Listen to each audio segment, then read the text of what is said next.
আসসালামু আলাইকুম রহমতুল্লাহি অবরাকাতু। আসুন আজকে একজন সুফি ধর্মপ্রচারক, সমাজ সংস্কারক, কাদেরিয়া তরিকার একজন মহান বুজুর্গের সঙ্গে পরিচিত হই। সৈয়দ মিরান শাহ তাতারি রহমতুল্লাহি আলাইহি। তিনি 1836 সালে রাশিয়ার তাতারস্তান প্রদেশে জন্মগ্রহণ করেন। পুরো নাম সৈয়দ নাসির উদ্দিন মোহাম্মদ মিরান শাহ তাতারি রহমতুল্লাহি আলাইহি। সৈয়দ মিরান শাহ তাতারি রহমতুল্লাহি আলাইহি শৈশব অতিক্রম করে কৈশোরে পদার্পণ করতেই তিনার আব্বাজান ইন্তেকাল করেন এবং তিনি পিতৃস্নেহ থেকে বঞ্চিত হন। পিতার অবর্তমানে তার মন মানসিকতার পরিবর্তন আসতে থাকে। শিকার ও ভ্রমণে তিনি আসক্ত হয়ে পড়েন। স্নেহময়ী মাতা পুত্রের মন মানসিকতায় পরিবর্তন লক্ষ্য করে চিন্তিত হয়ে পড়েন। একদিন পুত্রকে অশ্রুসিক্ত নয়নে নিজের গতিধারাকে স্বীয় বংশীয় ঐতিহ্যকে অক্ষুণ্ণ রাখার জন্য বিশেষ উপদেশ প্রদান করেন, কিন্তু তাতে তেমন কোনো পরিবর্তন পরিলক্ষিত না হওয়ায় কয়েকদিন পর মা জননী এক ডেক চাউল দ্বারা তাবারুক তৈরি করে তরিকায়ে আলিয়া কাদেরিয়ার নিয়ম অনুযায়ী ফাতিহা শরীফের আয়োজন করেন। গাউসুল আজম বড় পীর হজরত আব্দুল কাদের জিলানী রহমতুল্লাহি আলাইহি এর রওজা মোবারকের দিকে মা জননী মুতাওয়াজ্জিহা হয়ে ফাতিহা শরীফ পাঠ করেন এবং গাউসুল আজম রহমতুল্লাহি আলাইহি এর কাছে এই বলে নিবেদন করলেন যে, হে গাউসুল আজম রহমতুল্লাহি আলাইহি, আমি আমার ছেলে মিরান শাহকে মাতৃত্বের সমস্ত হক থেকে মুক্ত করে আপনার গোলামির জন্য আপনার দায়িত্বে দিয়ে দিলাম। আপনি আমার সন্তানকে গ্রহণ করুন এবং আপনার যা ইচ্ছে তার দ্বারা সেই কাজই করান।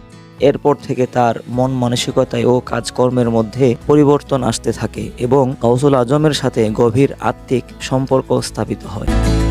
একদিন সৈয়দ মিরান শাহ তাতারি রহমতুল্লাহি আলাইহি শান্তশিষ্ট মনে শ্রদ্ধেয়া আম্মাজান সকাশে নিবেদন করলেন যে, আমি দ্বীনি শিক্ষার উদ্দেশ্যে হিন্দুস্তান যেতে চাই, আমাকে অনুমতি দিন। মা জননী পুত্রের দ্বীনি শিক্ষা অর্জনের আগ্রহ দেখে আল্লাহর শুকরিয়া আদায় করেন এবং সন্তুষ্ট চিত্তে হিন্দুস্তানে যাওয়ার অনুমতি প্রদান করেন। শিক্ষার উদ্দেশ্যেই তিনি প্রথম হিন্দুস্তানে আগমন করেন। সৈয়দ মিরান শাহ তাতারি রহমতুল্লাহি আলাইহি দ্বীনি শিক্ষা সমাপ্তির পর সাধনায় ব্রত হয়ে একাধারে 1 যুগ তথা 12 বৎসর সিয়াম পালনের মতো কঠিন রিয়াজতে আত্মনিয়োগ করেন। 12 বৎসর পূর্ণ হওয়ার কয়েক মাস পূর্বে হজরত বড় পীর গাউসুল আজম রহমতুল্লাহি আলাইহির খেদমতে হাজির হয়ে সিয়াম ভঙ্গ করার দৃঢ় সংকল্প নিয়ে বাগদাদ শরীফের দিকে সফর শুরু করেন। একদা সন্ধ্যায় বাগদাদ শরীফ থেকে 1 মঞ্জিল দূরত্বে এক মুসাফিরখানায় রাত্রি যাপনের জন্য অবস্থান নেন।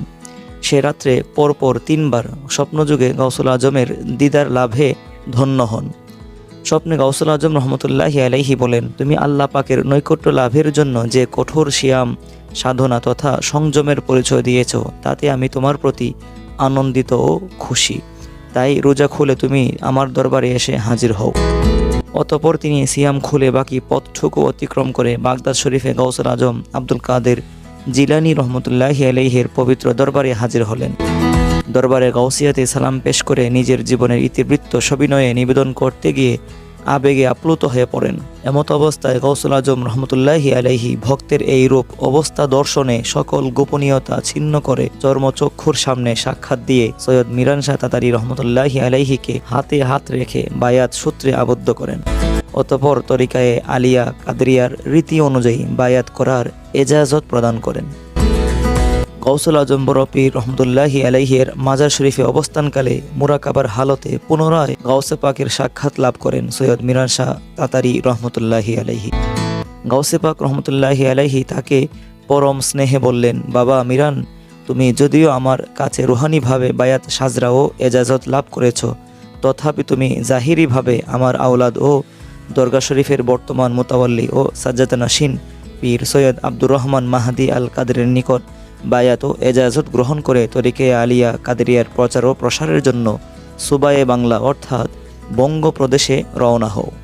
তুমি মনে রেখো, আল্লাহ পাকের অপার রহমতে আমার ফয়েজ সদা সর্বদা থাকবে। আমি দোয়া করি আল্লাহ পাক যেন তোমাকে জামানার কুতুব ও মুস্তাজিবুদ দাওয়া ওলিয়া কামেলের সুমহান মর্যাদা দান করেন। 1921 সালে বাংলাদেশের ব্রাহ্মণবাড়িয়া জেলার নাসিরনগর উপজেলায় কচুয়ায় এ মহান বুজুর্গ ইন্তেকাল করেন। ইন্না লিল্লাহি ওয়া ইন্না ইলাইহি রাজিউন। এ মহান ওলির মাজার শরীফ কচুয়াতেই অবস্থিত। প্রত্যেক বছর হাজার হাজার মানুষ মাজার শরীফে জিয়ারতে যান। প্রতি বছর 5ই ফাল্গুন উরুস শরীফ পালিত হয়। এতে লক্ষাধিক মানুষের সমাগম হয়।